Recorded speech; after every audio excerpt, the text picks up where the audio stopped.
नमस्कार, मैं हिमांशी अरोड़ा। आप देख रहे हैं साक्षात न्यूज़ में आनंद आदर्श की रिपोर्ट। शिव शक्ति का वर्णन शिव पुराण में करते हुए आचार्य भूपेंद्र शास्त्री कहते हैं कि घर की लक्ष्मी का सम्मान करने से ही घर में लक्ष्मी का होता है वास। बूंदी के आराध्य देव चारभुजा मंदिर पर चल रही शिव पुराण कथा में आचार्य भूपेंद्र शास्त्री ने बताया कि शक्ति के बिना शिव अधूरे बतलाए गए हैं। जो शक्ति का मान सम्मान नहीं करता वहाँ लक्ष्मी निवास नहीं करती। घर पर भी पति को पत्नी का सम्मान करना चाहिए, क्योंकि पत्नी घर की लक्ष्मी कहलाती है। और जिस घर में पत्नी का सम्मान नहीं होता, जिस घर में पत्नी खुश नहीं रहती, वहाँ लक्ष्मी भी नहीं विराजती। शिव पुराण की आज की कथा में मुख्य अतिथि के रूप में नगर परिषद की सभापति सरोज अग्रवाल रही। सभापति का चारभुजा महिला मंडल के अध्यक्ष कांति दादी ने माला पहनाकर स्वागत किया। इस अवसर पर गायत्री सोनी, राम कंवर, अलका दादिज, लीला मोदी, चित्रा दादिज, मीना अग्रवाल, साधना, कृष्णा दादिज, चंदा सोनी, नेहा गर्ग सहित बसंत कुमार दादिज, एडवोकेट योगेंद्र दादिज सहित कई महिलाएं पुरुष उपस्थित रहे। तो आइए हम भी सुनते हैं आचार्य भूपेंद्र शास्त्री के मुखार बिंद से शिव पुराण कथा को साक्षात न्यूज चैनल के माध्यम से। हर पत्नी को सम्मान और प्रेम देते हैं। उनकी पत्नियां साधारण नहीं होती, वो साक्षात लक्ष्मियां होती है। और लक्ष्मीनाथ भगवान की श्रीश्चते लक्ष्मीश्च पत्न्या बहुरात्रि पारश्वी नक्षत्राणि रूपमस्मिनो व्यातम् इखान निखाना मौमयि खाना सर्वलोकम मयि खाना। ये श्री है, लक्ष्मी है, ये पति की शोभा है, ये पति की कुशलता है, ये पति की मंगल कामना है। और पत्नी जिस घर में पति के घर में खुश रहती है, जिस घर में पत्नियां लक्ष्मी के रूप में मानी जाती है, वो घर साक्षात वैकुंठ कहलाते हैं। वहाँ साक्षात नारायण निवास करते हैं, वहाँ साक्षात शिव निवास करते हैं, वहाँ साक्षात भगवती निवास करती है। और मैं तो यहाँ तक कहता हूँ, रिद्धि सिद्धियां वहाँ चमत्कार करती रहती है। वहाँ सब असंभव भी संभव हो जाए।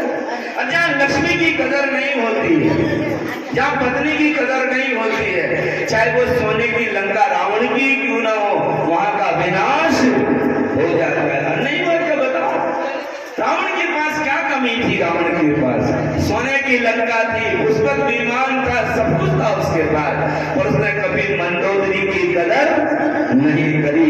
खास रावण ने मंदोदरी की कदर करी होती और मंदोदरी को लक्ष्मी का पद दिया होता और मंदोदरी की बात का सम्मान किया होता तो रावण का दहन नहीं हुआ होगा। खास मेरे राम ने सीता को साथ रखा, मरते दम तक उस अग्नि परीक्षा में राम अपनी आहुति देते रहे, जंगल जंगल भटकते रहे, सीते सीते करते रहे, तभी तो घर घर में सीताराम आया। बोले सीताराम भगवान की जय। इसलिए संतों, जीवन में कुछ भी हो, कैसी भी परिस्थिति हो, पत्नी का अपमान नहीं करना चाहिए। उसका फल, उसका अंत निश्चित है। लंका के रावण से जाकर मिले, नाज है कि हमारी बूंदी की धरती पर ये शक्तियां जब तक विराजी रहेगी, नारायण की कृपा होती ही रहेगी, इसमें कोई संदेह नहीं है। और आज शिव शक्ति का ही चित्रण हम भगवान की कथा में सुन रहे हैं। और चार्ज कौन संभालते हैं? जिनके पास शक्ति होती है, हर किसी के बुद्धि का नहीं है। ईश्वर ने आप में शक्ति दी है और बूंदी की इस पावन कुर्सी पर आप विराजी हैं। आपके लिए बहुत बहुत बहुत आशीर्वाद रहे, आपका यश कीर्ति सर्वत्र फैले। मेरी शुभकामनाओं के साथ एक बार जोरदार ताली से स्वागत हमारी आदरणीय लोग। आइए प्रसन्न में लौटिए। नमो देवी महादेवी शिवाय सतत नमः, नमः प्रकृत्यै भद्रायै नियतः प्रणतास्मताम्। भगवती माँ दुर्गा ने संपूर्ण कैलाश की जिम्मेदारी भगवान शंकर की आज्ञा के अनुसार संभाली। और माँ का नियम है, कोई भी कैलाश में आता है तो भूखा नहीं जाता है। स्त्री घर की शोभा होती है, पत्नी घर की शोभा होती है। पति भले ही क्रोधी हो जाए, पर पत्नियां कभी क्रोधी नहीं होती, हंसती भी है, हंसाती भी है और सबको व्यवहार देती है। एक तवे पे रोटी बना करके सबका पेट भरने वाली है, उसी का नाम अन्नपूर्णा है। बोलिए जगदम्बा मैया की जय। परम आनंद हो गया। भगवान शंकर पल पल नमः पार्वती पते, नमः पार्वती पते, नमः पार्वती पते करते रहे। मैया का हृदय प्रफुल्लित हो गया। समय बीतता गया और सभी आनंद मन गए। अब बाबा ब्रह्मा जी ने भगवान शंकर से कहा, प्रभु सब मनोरथ पूर्ण हो गए, काफी दिन हो गए मुझे कैलाश में, अब मुझे मृत्यु लोक ब्रह्मलोक को भी जाना है। ब्रह्मलोक की स्थिति देखनी है, सृष्टि का क्या है क्या नहीं, सारी जिम्मेदारियां मेरे ऊपर है। इस समय दक्ष भी वहां नहीं है, तो अब मैं कुछ समय के लिए वापस, प्रभु आपको मन तो नहीं हो रहा मैं आपको छोड़ के जाऊं कैलाश को, पर मेरी कुछ लाइबिलिटीज है, मेरी कुछ जिम्मेदारियां हैं, मैं इनके लिए जाना मेरा जरूरी है, मैं मुखिया हूँ, आपने ही जिम्मेदारी दी है।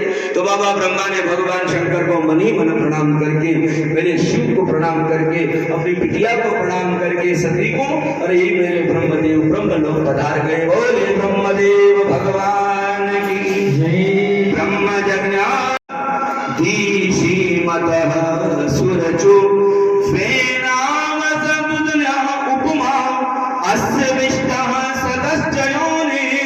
सदाश्च विवाह। बाबा ब्रह्मा पधारे तो यहाँ पर कुछ थोड़ा सा कष्ट हुआ ब्रह्मा जी को। क्या हुआ कि जब ब्रह्मा जी पधारे थे, इससे पहले दक्ष आ चुके थे। अब दक्ष को क्या हो गया, घमंड हो गया, क्रोध हो गया दक्ष को, मति खराब हो गई दक्ष की। गुरुदेव से पूजा, ऐसी क्या वजह हुई प्रभु? दक्ष तो भगवान शंकर के अनन्य भक्त थे, दक्ष तो भोले की पूजा करते थे, ब्रह्मा के मानस पुत्र है। तो विधाता ने बताया कि एक बार दक्ष का इसलिए मति खराब हो गई, इसलिए दक्ष में ब्रह्मा में झगड़ा हुआ, इसलिए शंकर जी में दक्ष में विवाद हुआ। उसकी वजह ये थी कि दक्ष हिमालय से पूजा करके लौट रहे थे भगवान शंकर का, मां जगदम्बा का।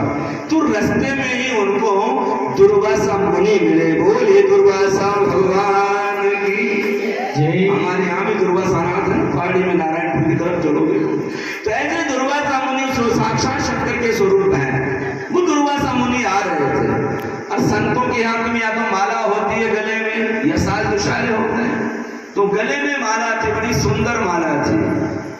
उसको देख करके और दक्ष महाराज ने दुर्वासा को प्रणाम कर लिया। दुर्वासा आ रहे थे और उधर से दक्ष भी गुजर रहे थे, रास्ते में दोनों मिल गए।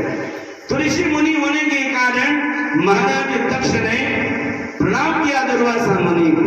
तो दुर्वासा जी मुनि ने आशीर्वाद दिया महाराज दक्ष को, पर दक्ष ने बोला, गुरुवर आशीर्वाद तो मिल ही गया, पर मुझे एक चीज बड़ी सुंदर लगी आपके पास, जो बड़ा अच्छा उपहार है। महाराज दुर्वासा बोले, पुत्र ऐसी क्या बात है दक्ष, आपको कौन सा उपहार चाहिए? संतों के पास जो भी होता है, अगर संतों से प्रेम से मांगा जाता है तो अपना खजाना भी खोल देते हैं, ये होते हैं संत। और कौन नहीं खोलता? गंगा की गोद में जाओ जल मिलेगा, खजाना खोल देती। सूर्य से मिलो, अनंत प्रकाश देते, खजाना खोल देते। पवन देव से मिलो, हवा मिल जाती है। ऐसे संतों के चरणों में झुकने से करोड़ों करोड़ों गुना अखंड आशीर्वाद प्राप्त हो जाता है। पूछने लगी, गुरुवर आपका आशीर्वाद तो प्राप्त मुझे हो ही गया, पर मेरा मन इस माला की ओर जा रहा है। ये जो आपने माला पहनी है बड़ी सुंदर है, एक उपहार मुझे दे दीजिए, आपका आशीर्वाद, ये माला मुझे पहना दीजिए आपके हाथ से, मैं कृतार्थ हो जाऊंगा, मेरी भक्ति कृतार्थ हो जाएगी, मेरा जीवन चरितार्थ हो जाएगा। जो ही दक्ष ने कहा तो संतों को देर क्या लगती, संतों को देने में कोई बुराई थोड़ी थी। गड़ी बात दे देता है संत, मांगने वाले में कला होनी चाहिए। क्या नहीं दिया मेरे ठाकुर ने? जो ही मांगा, महाराज दुर्वासा मुनि ने गले की माला उतार करके, क्या करके, अरे भाई जी ने पीनू दो। दक्ष ने जो कहा माला, माला, मेरे गुरुदेव ने माला उतारा, पर माला पहना तो हिदायत दी, या तो गुरु की चीज लो मत, और लेते हो तो उसका सम्मान जरूर करो, कभी उसका अपमान मत करो। ये संतों की वाणी। भोजन मिलता है भगवान का प्रसाद, जब अपमान नहीं करते। गंगा का जल मिलता है, कभी पानी का दुरुपयोग नहीं करते। जो भी परमात्मा ने हमें दिया है, हमें भूल करके उसका दुरुपयोग नहीं करना चाहिए। गुरुदेव ने कहा, पुत्र माला मैं तुम्हें दे रहा हूं, पर मुझे एक डर है, कहीं तुम अपने बालपने को लेकर के उद्दंडता मत कर देना। ये माला कोई साधारण नहीं है, ये शिव शक्ति की दी हुई माला है, ये भगवान शंकर की दी हुई माला है, ये जगदम्बा का दिया हुआ उपहार है, ये मैं तुम्हें दे रहा हूं। भूल करके भी इसका अपमान मत करना, जीवन भर इसका सम्मान करना। अगर ये मंजूर हो तो आप ले लीजिए। दक्ष ने कहा, जरूर पिता श्री गुरुदेव, मैं जरूर इसका सम्मान करूंगा, भूल के भी अपमान नहीं करूंगा, ये शिव शक्ति का प्रसाद है, मैं रखूंगा। और कह दिया था दुर्वासा जी ने, अगर भूल करके भी आपने इसका अपमान कर दिया माला का, तो आपकी बुद्धि भ्रष्ट हो जाए, फिर आपकी मति खराब हो जाएगी। अपमान कर दिया, लेकर के आया माला, दक्ष ले आए। पर उस दिन वास्तव में ये गुरु की वाणी मानो या संतों की परीक्षा मानो या समय की अफेर मानो, जो ही ये दक्ष माला लेकर के आया, इस दक्ष ने उस माला को पवित्र जगह नहीं रखा। और इस समय दक्ष महाराज की पत्नी प्रसूत रजस्वला थी, और रजस्वला महिला से दूर बैठा जाता है, पवित्रता का ध्यान रखते हैं। उस समय मासी धर्म सती रजस्वला थी, उसी माला को ले जाकर के उसने पलंग पर रख दिया, और रात को सोते वक्त उसी माला का सिराना लगा करके सो गए महाराज दक्ष। और जो ही माला का सिराना लगाया, उनकी बुद्धि बताओ भ्रष्ट तो हो गई, बुद्धि भ्रष्ट हो गई। और ऐसी बुद्धि भ्रष्ट हुई कि अब तो वो शंकर के भक्त नहीं हुए, अब तो शंकर के विरोधी हो गए। जगदम्बा ने बुद्धि और शक्ति के विरोधी हो गए, शिव शक्ति की आलोचना करने लगे। समय बीतता गया, बाबा ब्रह्मा आ गए, बुद्धि भ्रष्ट दक्ष की हो चुकी थी। यही दक्ष जो शिव की भक्ति करते थे, यही दक्ष जो सती को मना के लाए थे, वही दक्ष गालियां देने लगे, महाराज ब्रह्मा का अपमान करने लगे। ब्रह्मा समझ नहीं पाए इस लीला को, और प्रभु की ऐसी कृपा हुई कि महाराज दक्ष को दंडता दिखाते हुए नाराज होकर के घर छोड़ करके चले गए, ब्रह्मलोक को छोड़ के चले गए। महाराज पिता अकेले रह गए, पुत्री चली गई, पुत्र भी चला गया तो स्वाभाविक ये कष्ट होना ही था। बाबा ब्रह्मांड होने लगे, अब पुत्री भी गई, सती चली गई, पुत्र भी गया। अब ये धन वैभव किस काम का है, ये महल किस काम का है, ये लोग किस काम का ब्रह्मलोक। बाबा ब्रह्मा भी मन ही मन दुखी होकर के भगवान नारायण के चरणों में चले गए। बोल लक्ष्मीनाथ भगवान की जय। जैसे किसी का मूड खराब हो जाए और भगवान का भक्त तो कहाँ जाता है, कथा में ही जाता है कि चलो थोड़े दिन आनंद लगे कथा में। हम भी तो 4 बजे पहुंच ही जाते हैं किसी भी रूप से आनंद के लिए, अपने प्रसन्नता के। भगवान नारायण की सुंदर वाणी गूंज रही थी, बाबा ब्रह्मा की आंख में आंसू देख करके भगवान नारायण से रहा नहीं गया, हृदय से चिपक करके मेरे नारायण ने पूछा, ब्रह्मदेव वजह क्या है, आप रो क्यों रहे हैं, आपकी आंख में आंसू की वजह तो बताओ।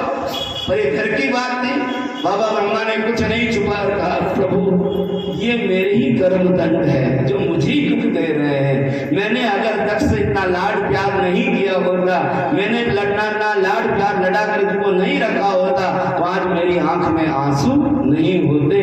बेटी तो चली गई भगवान शंकर के यहाँ सती, और पुत्र भी छोड़ के चला गया। उस धन वैभव का मैं करूं तो क्या करूं, बताओ किस काम का है। ऐसी कोई क्रिया करो ना प्रभु, ऐसी कृपा करो जिससे मेरा नाराज पुत्र वापस घर आ जाए, सवेरे का भूला शाम को भी घर आ जाए तो बड़ी आनंद बुलाओ ना आप उसको कैसे भी करके। अब नारायण की माया को कोई जान सकता है। मेरे नारायण ने कहा ब्रह्मदेव आप कुछ मत करो, आप जाकर के भगवान का भजन करो। बोलेगा मैं यत्न करता हूँ, मैं एक व्यवस्था देता हूँ, आपकी सृष्टि में सब आनंद है, आप जितना भी आपका प्रॉपर्टीज है, जितना भी भौतिक सुख है, उसका धर्म के नाम दान कर डालो। बोले धर्मराज भगवान की जय। अच्छा प्रॉपर्टी है, क्या करोगे, कहाँ साथ ले जाओगे, इसको धर्म के मार्ग से जोड़ दो, धर्म की गंगा बहा दो। धर्म के निमित्त क्या किया जाए कि धर्म के निमित्त हरिद्वार क्षेत्र में, कनखल क्षेत्र में पावन यज्ञ किया जाए। बोले यज्ञ देव भगवान की जय। यज्ञ में क्या होगा, आहुति लगेगी, ये गांव अभूति पर्जन्य, यज्ञ करने से वायुमंडल शुद्ध होता है, यज्ञ करने से जल वर्षा होती है, यज्ञ करने से जीवों को आनंद मिलता है, यज्ञ करने से आत्मा को शांति मिलती है। और उस यज्ञ में जब आप करो तो उसका मुख्य अध्यक्ष आप मत बनना, मुझे मत बनाना, शंकर जी को मत बनाना, आप अपने पुत्र को ही बनाना। नाम के लिए कौन नहीं चला, नाम के लिए दुनिया चलती, आप अपने पुत्र को बनाओ, उसी को अध्यक्ष बना दो, उसी की जिम्मेदारी कर दो। दक्ष को अध्यक्ष बनाया गया और जैसे ही पोस्टर छपे, जैसे ही पर्चे लगे और जब वो अध्यक्ष बने तो दक्ष बड़े प्रसन्न हो गए कि मेरे पिता ने मेरा सम्मान किया है, मेरे पिता ने मेरा सम्मान किया है। दक्ष जहाँ भी उठ के चले गए थे वही दक्ष वापस आ गए। यज्ञ की जिम्मेदारियां शुरू हुई।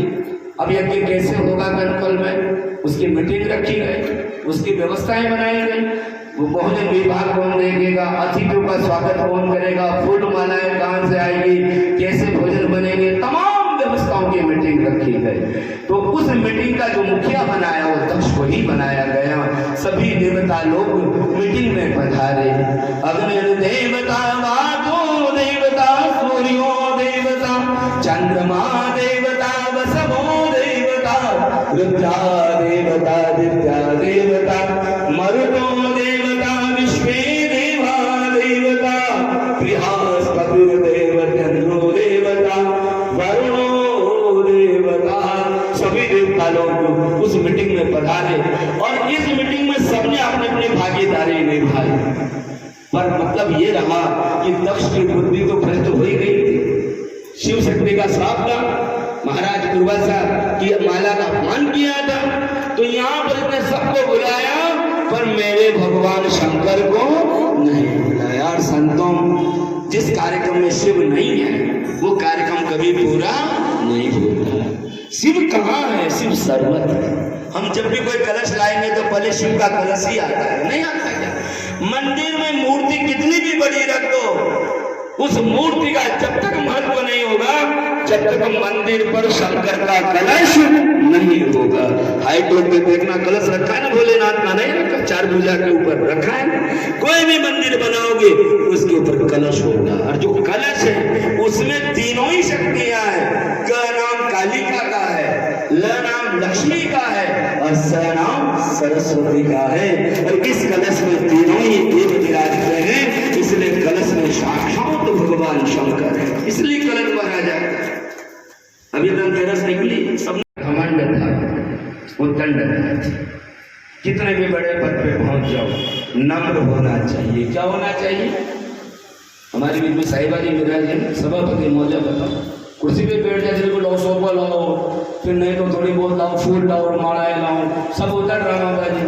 मैं बता रही बताओ, उसको कहते हैं ये हमारे आदर्श है। नम्रता है, नम्रता क्या नहीं करती, विद्या की विनय, विद्या से तो विनय का आती है और विनय से पात्रता आती है, और इसी से भगवान की कृपा प्राप्त होती है। महाराज पधारे तो दक्ष को भयंकर घमंड था, जबरदस्त घमंड। तो आते ही सब खड़े हो गए बेचारे सम्मान में, महाराज पधारे, महाराज पधारे।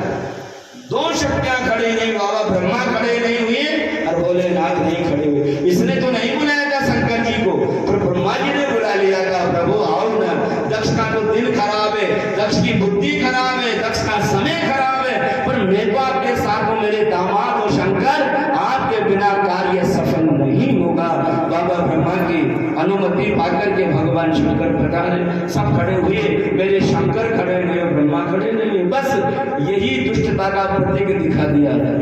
समझदार व्यक्ति जल गिलास में जल भरा है ना, तो ये देखता है कि पानी कितना भरा हुआ है, ये समझदार देखता है। और दुष्ट कहता है गिलास कितना खाली है। जो खाली देखता है समझ लो उसकी बुद्धि खत्म है, और जो परिपूर्णता देखता है भगवान उस पर कृपा कर देते हैं। आकर के इसने देखा कि सब तो खड़े हुए, पर ये महाराज क्यों नहीं खड़े हुए?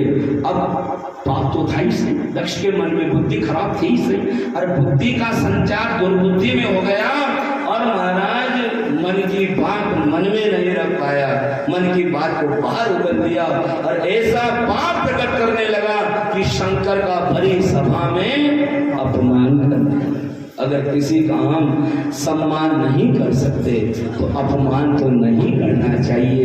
ये भी बहुत बड़ा पाप बताया है। आया दक्ष समाज में वो भयंकर बोलने लगा, मेरे शंकर के लिए कहने लगा तो जंगली है, भोलेनाथ को जंगली कह दिया, भगवान जंगली को अघोरी है, शंकर को अघोरी कह दिया, भगवान जंगली को तांत्रिक है भी कह दिया। जितना वो कह सकता था निकम्मा, जितने शब्दों का प्रयोग कर सकता था दक्ष, उतने मेरे शंकर का अपमान करता चला। कहने लगा इनके पहनने के कपड़े नहीं है, इनके खाने की रोटियां नहीं है, इनके रहने का घर नहीं है, ये तो चलम लगाते हैं, ये तो गांजा पीते हैं, ये मुंडों की माला पहनते हैं, ये शमशानों में रहते हैं, ये तो मारने वाले हैं, काला नाग लेकर के आए हैं, मुंडों की माला पहन के आए हैं, मधुमक्खियां लेकर के आए हैं, जहरीले जीव लेकर के आए। अरे मेरा दामाद नहीं, ये तो मेरे लिए असुर बन के आए। यहां तक शंकर को बोला। और देखो भगवान शंकर कैसे, जो संकटों का हरण करे वही तो शंकर है, जो हलाहल जहर को गले से लगा ले, कितनी भी बुराइयां हो हंसते हंसते झेल जाए, उसी का नाम शंकर है। जो शिव के भक्त होते हैं वो कितनी भी संसार रूपी बुराइयां हो, संसार रूपी जहर हो, उन सबको गले से लगाते हैं। भोले ने सब स्वीकार कर लिया मेरे बाबा ने, और महादेव का अपमान करता चला गया। समझदार जितने भी महान लोग थे सभा में, सब ने निर्णय ले लिया कि यह दक्ष की मति भ्रष्ट हो चुकी है, दक्ष का बुद्धि खराब हो चुका है, और इसके साथ जो भी साथ देंगे सब बेमुख मारे जाएंगे। भगवान का अगर तीसरा नेत्र खुल गया शंकर का तो प्रलय निश्चित है। और कहाँ नहीं जा चुने प्रलय, मैंने तो अखबारों में सुना था, मैंने तो शास्त्रों में ही पढ़ा था, पर मैंने भी जब केदारनाथ का प्रलय देखा तो मैं परिचित हो गया कि प्रलय वास्तव में बहुत बड़ा होता है। देखा ना, कोरोना प्रलय से कम थोड़ी था, ये प्रलय हम देख चुके हैं। इसलिए भगवान से यही कहते हैं, प्रभु जब तक हमारे अंदर श्वास है आपसे मिलने की आस है, निरंतर एक एक दिन निकल जाए हम आपके नाम लेते रहे प्रभु, यही कृपा होती है हमारे ऊपर। चमत्कार देवताओं ने मना कर दिया कि हम यज्ञ में नहीं आएंगे, कोई यज्ञ में नहीं आएंगे, और धीरे धीरे करके समय बीतता गया, यज्ञ का समय हो गया, कनकल क्षेत्र में यज्ञ होने की तैयारी होने लगी। सभी देवता लोग जिनको नहीं आना था नहीं आए, पर जो लोभी थे, लालची थे, बदमाश प्रवृत्ति के थे, गंदी प्रवृत्ति के थे, इधर उधर की बातें करने वाले थे, चापलूसी करने वाले थे, फ्लैटरी करने वाले थे, वो चमचागिरी करने वाले थे, वो सब आए महाराज। ऊपर से विमान निकलने लगे देवताओं के। भगवान शंकर अपने समाधि में लीन है, माँ जगदम्बा वहां विराजी है।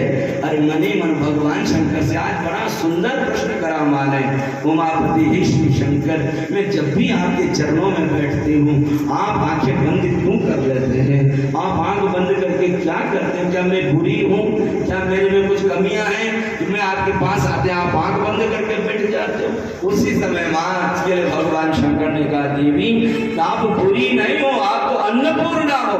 मैं नेत्र बंद करके मैं राम रमैया का ध्यान करता हूँ, मैं भगवान हरि का ध्यान करता हूँ, मैं मेरे नारायण का ध्यान करता हूँ, और मैं उन्हीं को नमन भी करता हूँ।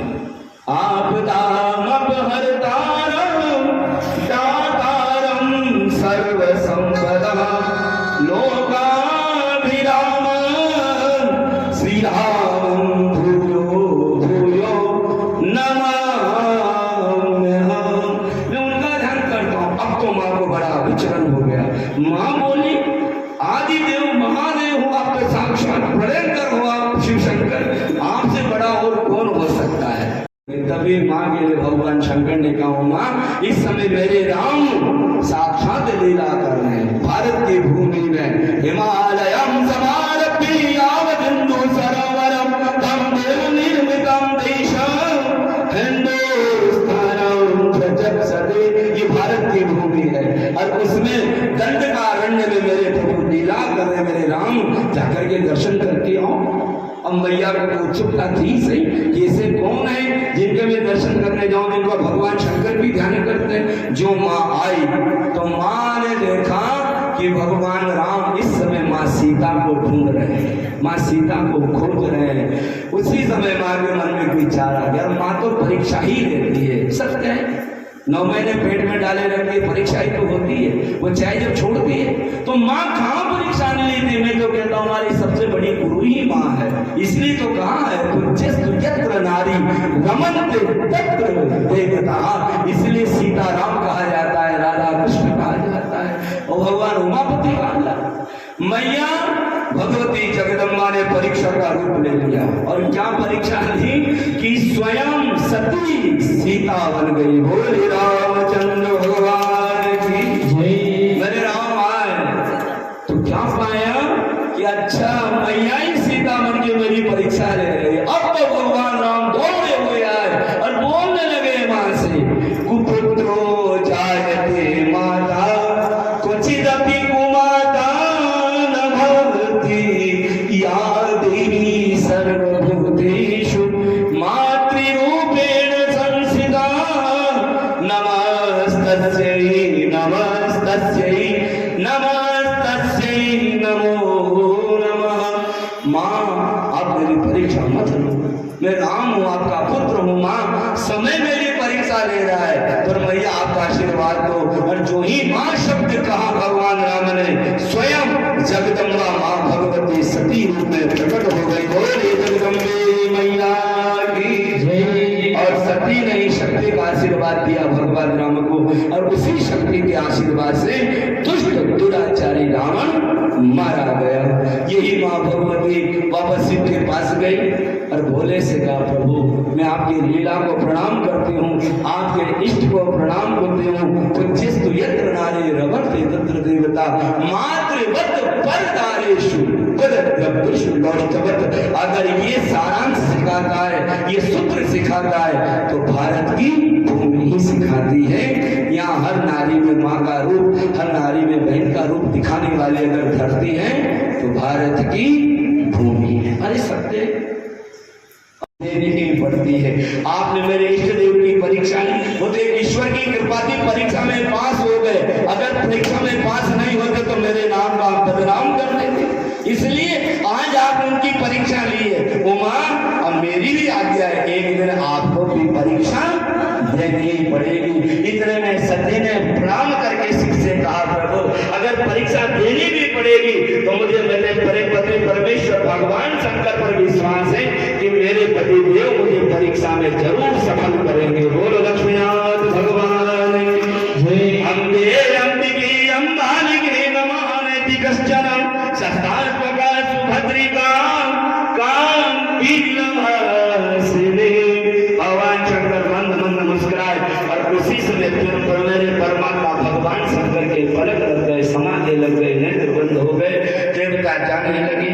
और भगवान शंकर ने माँ जगदम्बा को वो बात नहीं बताई थी जिसमें दक्ष ने शंकर का अपमान किया था। समझदार पति वही होता है जो मार्केट की बात घर में नहीं करता है और घर की बात मार्केट में नहीं करता है, वही सच्चा पति शिव की तरह होता है। संतों भगवान शंकर के आनंद होने लगे, विमान जाने लगे।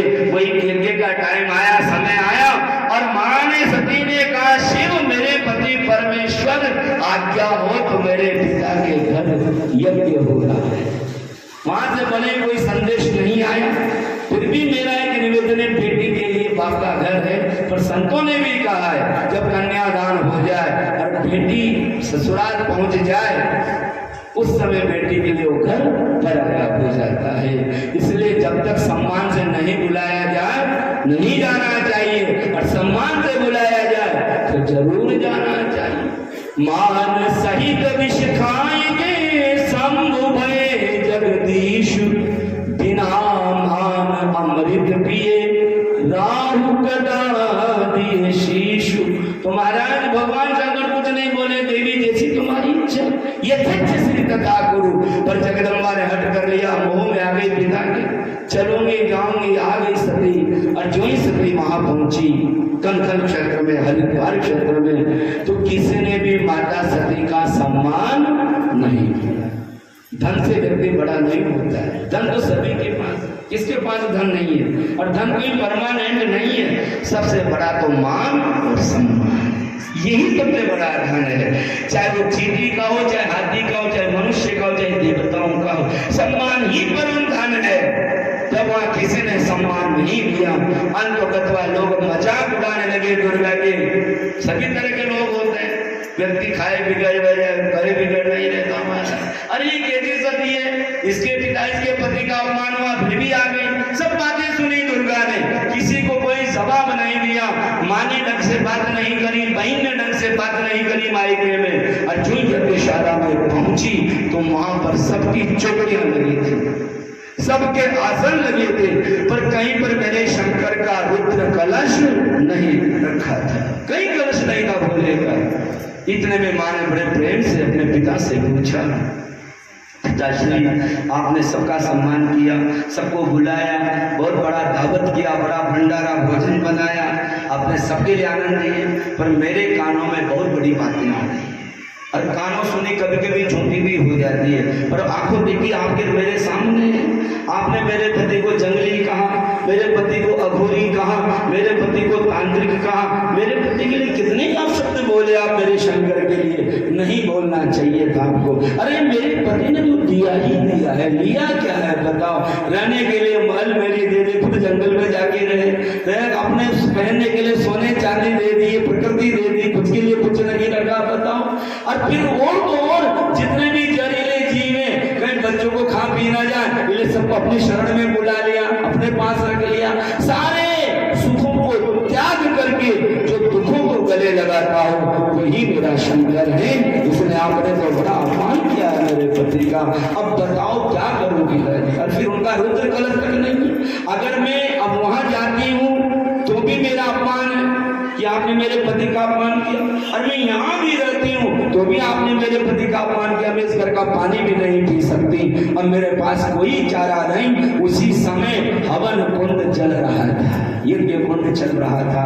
वही माँ ने खड़ी होकर के माँ जगदम्बा ने अग्निदेव का ध्यान किया। बोल यज्ञ देव भगवान की जय, ज्वाला मैया की जय, दुर्गा मैया की जय, भवानी मैया की जय। वही माँ दुर्गा भगवती अग्नि स्नान के लिए तैयार हुई और कह गई जाते वक्त, हे शिव, इस जीवन में आपकी सेवा भले ही कर न पाई या मैंने आपकी बात नहीं मानी, पर अगले जन्म में मैं पार्वती बनकर के आऊंगी, इस जीवन का ऋण चुकाने जरूर आऊंगी। बोल विश्वनाथ भगवान की जय।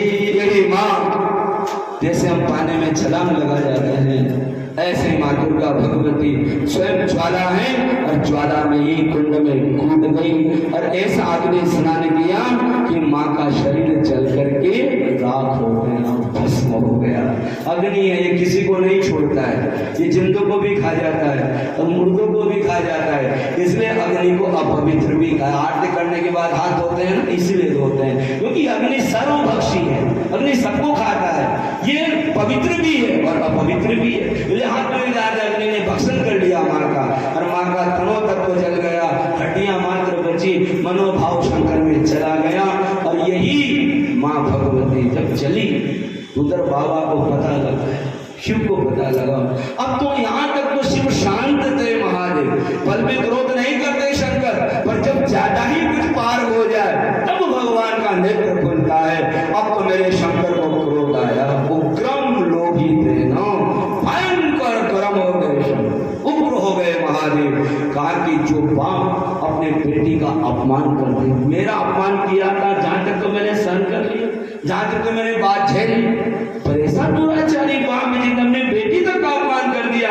अपने बेटी से माफी मांग लेता, अपनी बेटी को गले से लगा लेता, अपनी बेटी की बात सुन लेता, उसी के सामने बेटी हमन में कूद गई और बाप बेटी को नहीं बचा सका।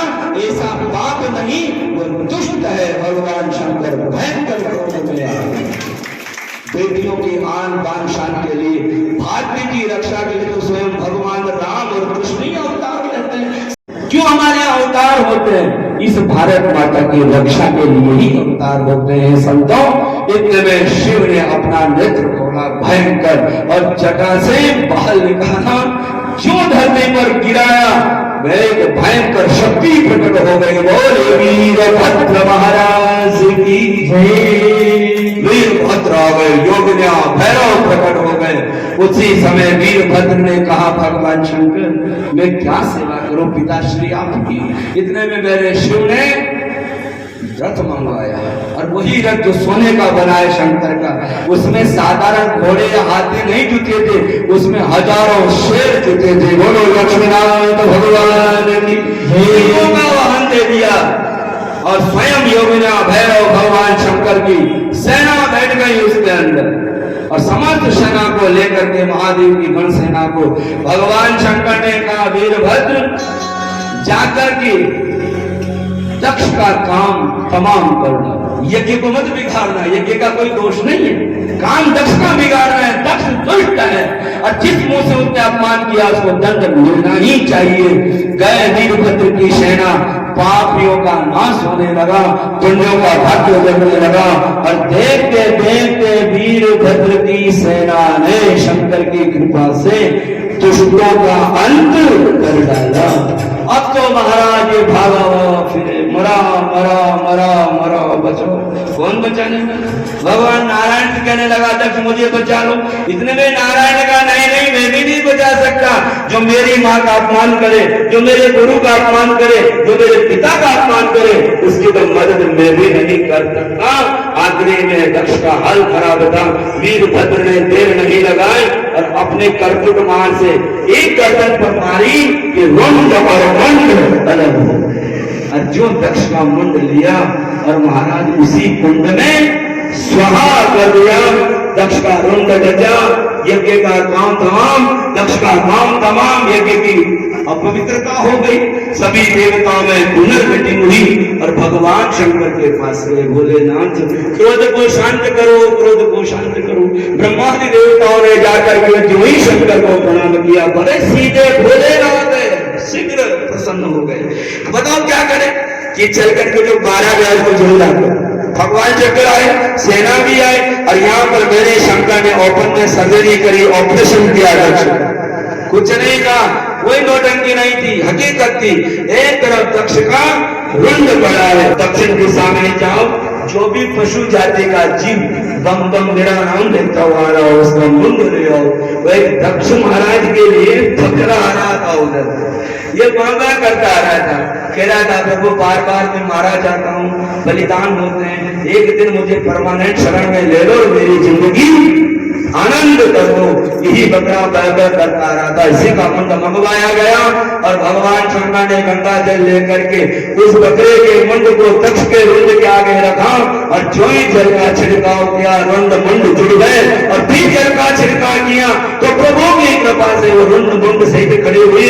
अब दक्ष ने विचार किया कि मनुष्य योनि में मैंने भगवान का नाम नहीं लिया, परिणाम बड़ा बुरा होगा शंकर से विरोध लेने का। अब क्या करूं, अब तो पशु हूं, पशु का मुंह है तो बकरा बै ही करता है, ये बोला बम बम बम बम, तो भगवान शंकर का नाम हो गया बम लहरी। बोले बम लहरी भगवान की।